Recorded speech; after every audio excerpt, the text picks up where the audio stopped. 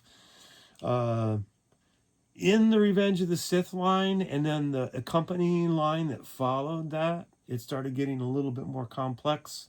We started getting the Saga series, I think, not too soon after that. And the original trilogy collection came along right about then, too. A lot of really cool things were happening. But anyway, so many like every year, every 6 months it seemed they had like a new packaging out. So anyway, we've got Count Dooku, Count Poo Poo. There we go. Cover my face with Count Dooku's face. There we go. Now let's make us look like we're side by side. It's hard to do. Very cool. I mean, Count Dooku's kind of got a boring nothing kind of appearance anyway. It's just a dark side dude with a red saber. I'll put him over here with these other 2 Jedi.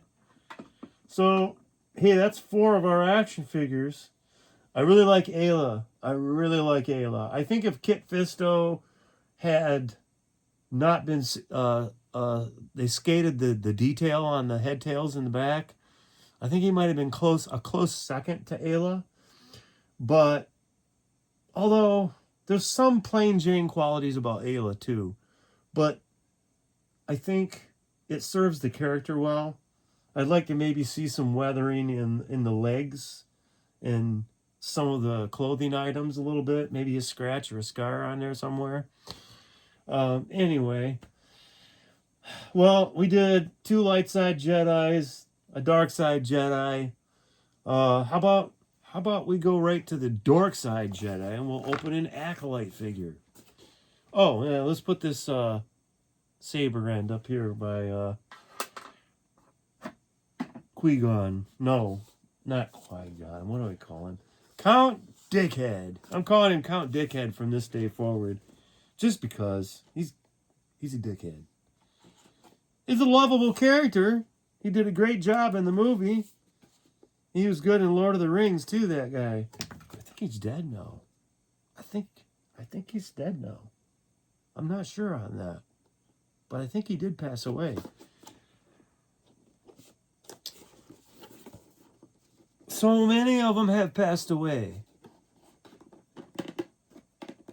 Peter Mayhew is Chewbacca. He passed away. We lost Carrie Fisher right as what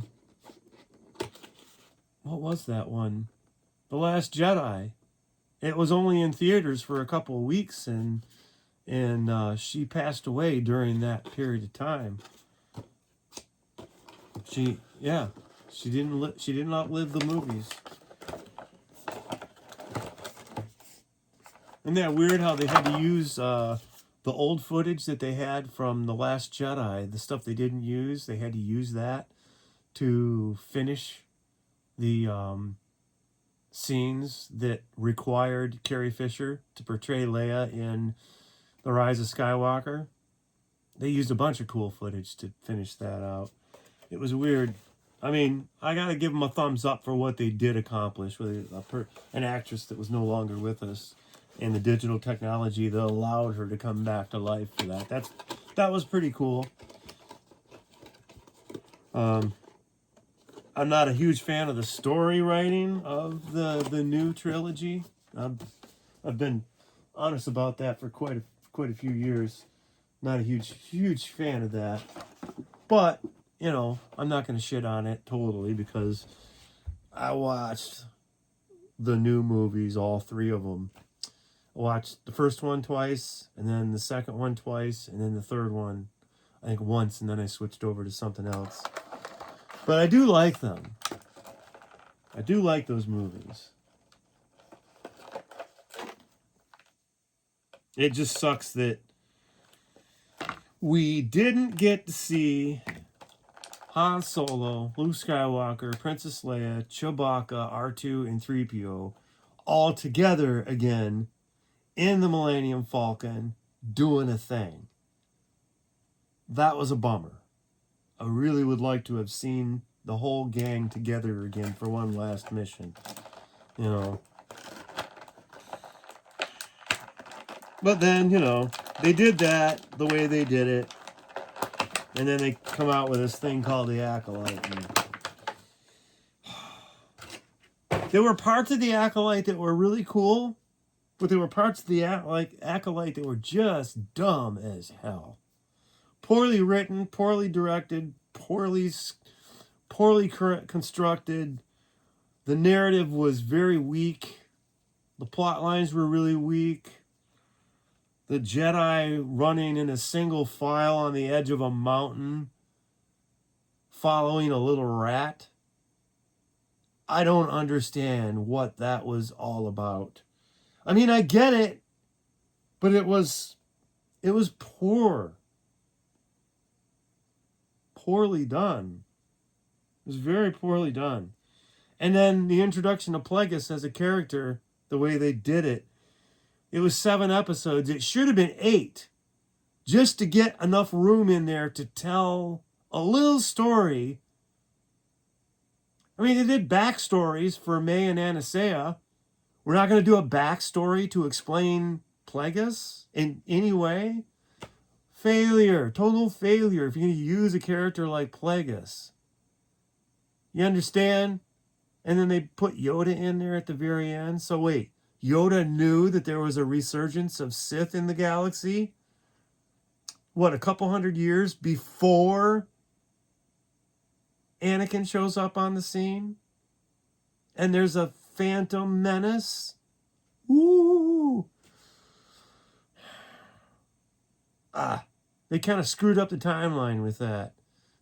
And they're not going to be able to explain it because they canceled the show. So they'll never explain what they were trying to explain in the first place. Probably because they sat them down in a room and they're like, is there any way you can fix this? And they're like, well, no, we were going to do this. That's not fixing what you just fucked up. You're all fired. Get out of here. That's what I would have done. I mean, you're all fired. I would have rewritten the whole next season to make total sense of the first season in a way that would really just kind of completely undermine and rewrite the first season. Yeah. If you're smart, you can do that. And you do it by not being afraid to ask for help. Like maybe asking George, hey, I kind of fucked this story up. What do I do now? I mean, you're the Star Wars guy. That's what you do when you fuck up that bad. Anyway, this is a Wookiee. This is, which one is this? Jedi Master Kalinaka. Now, I'm not crazy about this Wookiee with a mohawk shit. They tried to put all these crazy punk rock haircuts on all the Jedi. All the male Jedi have punk rock hairdos. Well, even the girl Jedis had crazy spiky punk rock hairdos. The one, I don't remember her name, the short one that got killed by the bad guy. She got wiped out, but she had like weird spiky hair and some crazy makeup going on. Kind of punk rock shit going on. I mean, I could see they were trying to interject something into Star Wars that really kind of didn't belong there. Especially with the Jedi. I think they used way too many Jedi. And then, like they always do, they kill them off just as quickly as they create them. As they did. Now, there were some really good lightsaber battles. And the main bad guy did kick ass pretty cool. But I would like to have seen more from this guy. And I think by the time he had put himself out in the wilderness all by himself, I'm pretty sure his mohawk would have grown back by then. So there technically should be two versions of him, you know, with the crazy mohawk and without. But quite honestly, the crazy mohawk is just really so un-Wookiee. It doesn't make any sense. It really doesn't make any sense. As does some of the other hairdos that the characters has. And I'll say they went out of their way to make male characters look weak and stupid in the Acolyte. Because Leslie Headland she's a lesbian and she doesn't like guys. So she tried to shit on all the main characters by making all the male characters very insignificant, weak, and poorly written. And then she kind of assumed that we already loved the main characters. Well, you have to create a main character that has things to love about them to make you give a shit about the character. Otherwise, you're not doing a very good job of writing a character. But some of the stuff was cool. Some of the lightsaber battles were pretty damn cool. And some of the special effects were, you know, more than awesome. The droids were cool. A lot of the artwork and the backgrounds and all that was just really fucking cool. And this is a cool looking character. It's cool to see a Jedi Wookiee, you know, full head to toe almost. Well, he's not wearing pants. But, you know, Wookiee's a Wookiee. You can only go so far. I mean, it's already hot as fuck being a Wookiee to begin with. You're gonna make me wear pants too? Yeah. I've worn the Chewbacca costume. I know how hot it is. It's very hot. I was wearing it on Halloween and the day after this year, slapping the bass as Chewbacca. And it was a lot of fun, but it's hot as hell in that Chewie costume. So I can just imagine what it'd be like throwing a Jedi tunic on top of a Wookiee costume and then having to wear a cloak and go, here you go, do the lightsaber thing, make it look cool. Yeah. You understand what you're asking me to do? It ain't easy being a Wookiee. You try being a Wookiee. Anyway, that's enough with this guy. What's his name again? Kelly Naka.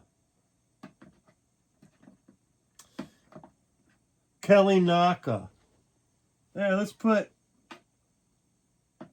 Count Dickhead there, and we'll put Kelly Knucklehead right behind him because he's taller and they'll fit together. And then I'll take another picture. Maybe I'll use that for the thumbnail. Well, we got one left. I think that's my favorite, number 1. My number 2, I think he's my number 3. I really do, because as much as I do like the sculpt of this character, and I love Wookiees,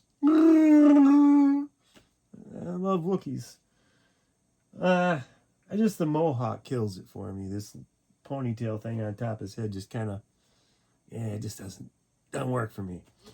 I like the Count Dooku. I think Count Dooku is the one I like the best. Once I get past these 3, this is definitely my 1, 2, 3. But this is my number 4, and this is my number 5 so far.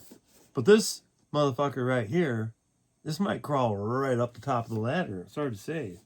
Because I love a good Stormtrooper sculpt. And I like what they've done with Thrawn's Stormtroopers. They all got this wrapping and kind of like some kind of a zombie thing going on. And they're all wore out because, yeah, they're Imperials and shit. But all they have is what they had on that ship when they got shipped out into the middle of nowhere. When Ezra drug them out into the middle of nowhere with the space whales. So, yeah, they're literally bandaging their Stormtrooper outfits back together with that red wrapping and all that stuff. And some of their shit's gray, some of their shit's white, some of their shit has like this gold stuff painted on it. And it's just like, man, where's that all coming from? It brought up so many questions. The Ahsoka series, yeah, it brought up a lot of interesting questions. That, and then you got to understand, Grand Admiral Thrawn, as a character, was written by Timothy Zahn, and he was very particular about how he developed that character.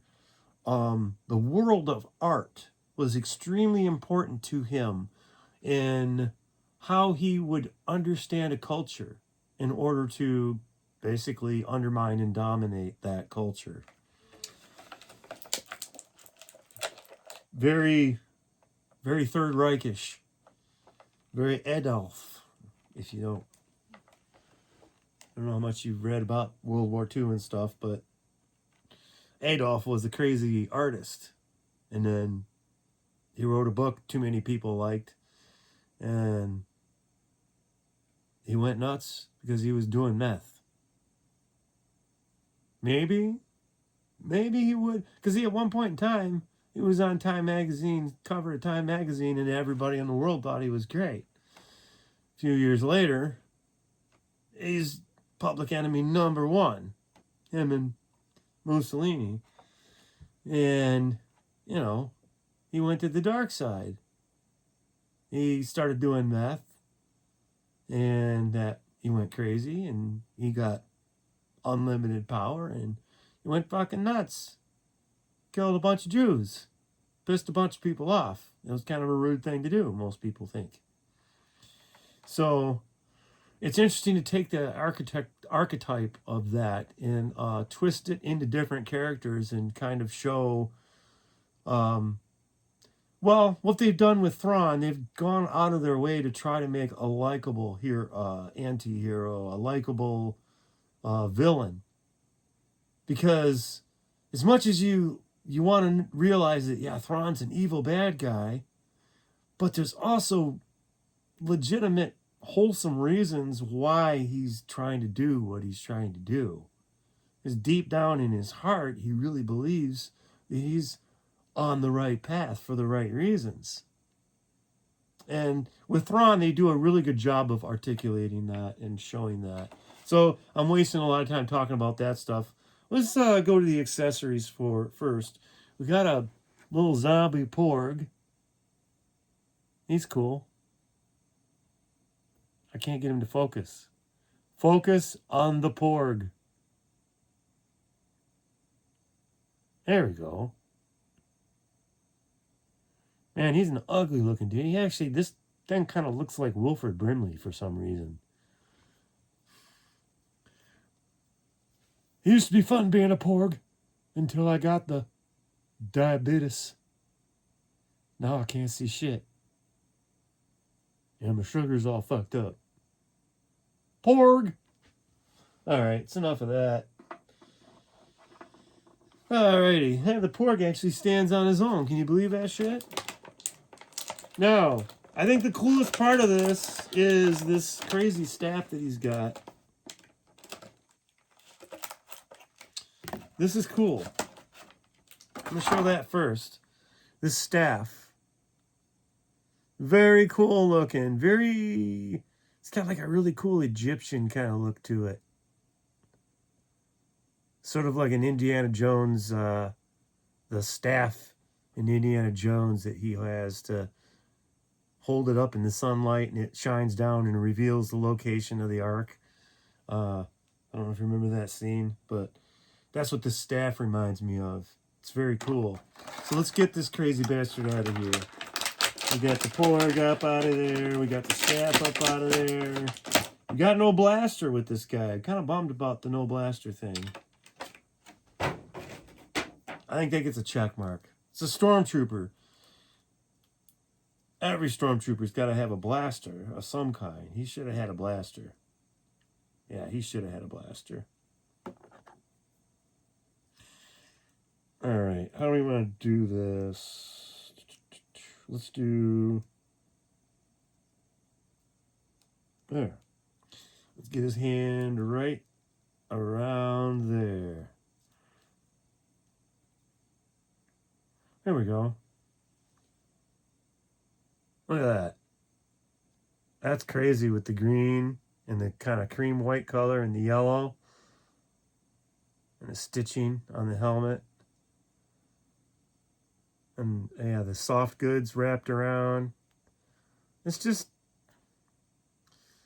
what a cool way to dress up an ordinary character we've had 100 times already and make him, you know, interesting and diverse for the collection. That's really cool, because this is just one more diversity to add to my my shelf. That has, I have a shelf where there's a Grand Admiral Thrawn and a couple of his troopers from the Ahsoka series, and now with this one added to it, it just yeah, that's really cool. And there's one more out right now that I want to try and get. It's kind of got a brownish tint to it. It's supposed to look like a gingerbread cookie, I think. It's one of the holiday ones. I do want to try to get one or two of those to put on that particular shelf. But that is a very cool looking action figure. So I'm gonna kind of have to. I'm not sure where I set him. Is he cooler than Kit Fisto? I don't know. He's pretty cool. He's pretty darn cool. I don't know if he's cooler than Kit Fisto, though. I don't know. Well, you tell me what you think in the comments. This was an awfully long video. I want to thank you if you got this far with me, because I do ramble a lot, and I do a lot of shit talking and talking and stuff when I do this. So my videos have a tendency to be long, and I try to tell a little bit of a story when I'm doing it, and I'm hoping it's entertaining and fun. And I just kind of talk as if I were talking to you while you were in the room with me. It's just me talking basically to myself, knowing that at some point you're going to watch and you're going to listen and you might find it entertaining. And for those of you that find it entertaining, well, you get the Wookiee. And we'll listen to Vader one more time.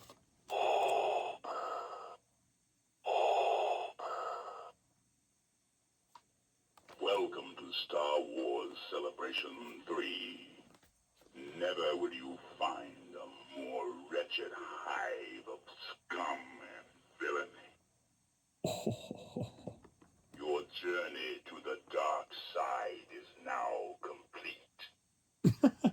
Now understand, though, something about this that's really cool before I shut the video down. I haven't changed the battery in this. That's got the same battery it had in it 20 years ago. Probably close to 21 years ago, because I imagine this was already packaged and boxed up, sitting on a box shelf somewhere, waiting to be shipped to Indianapolis for Celebration 3. It's just cool. James Earl Jones no longer with us, and you know, I got him forever in this little box here. So as long as I'm alive, part of James Earl Jones is alive with me to enjoy the context of my collection, and I hope you enjoyed it too. And yeah, that's today's video. Don't forget, I'm a proud Pepsi drinker and not the least bit ashamed of it. Every video gets a plug from Pepsi. Whenever Pepsi wants to give me an endorsement, you know, get a hold of me, send me a message, like and subscribe, say, hey, it's me, Pepsi. You just drank one of me. And I'll be like, oh yeah, I know you. You taste real good. And then you get my address and you send me a bunch of cases of Pepsi, and then maybe I'll, you know what? Maybe I'll do a 6 Pepsis. No. So I'm diabetic, so everything I drink's got to be 0 sugar or at least diet. So if you send me a 6-pack of 6 different flavors of diet 0 sugar Pepsis, I'll drink them all.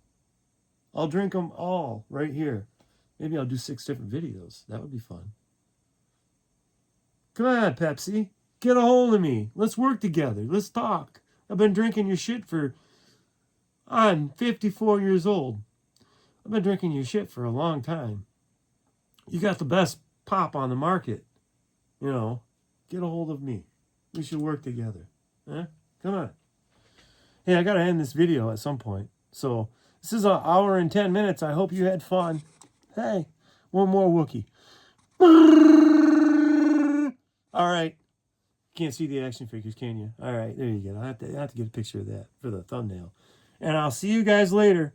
Have a good one. I'm glad you stuck with me this long. Have fun. Don't forget, disrespect them packages. Rip them figures out of the box and play with them.